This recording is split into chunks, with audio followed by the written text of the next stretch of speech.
Hola amigos seguidores, acompáñenme a revisar esta situación. El conductor de esta camioneta azul venía testeando su celular, iba distraído y preciso en el momento en que voy pasando justo al lado de él intenta cambiar de carril, como lo están viendo. Entonces yo lo que hago es prevenirle, pero esta persona se enfurece y lo que hace es intentar cerrarme, intenta sacarme de la vía. Sencillamente pues no logra amedrentarme ni asustarme, lo que hago simplemente es continuar. Incluso yo tenía la vía porque el carril de él tenía que juntarse al mío.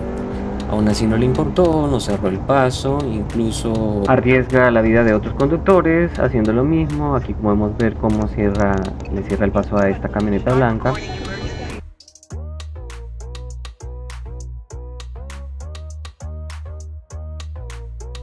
Por coincidencia tenemos la misma ruta, pero yo trato de que se aleje de mí, aunque por suerte pues en el semáforo. Logro hacerle una pequeña intervención para contarle sobre algunas historias y anécdotas increíbles.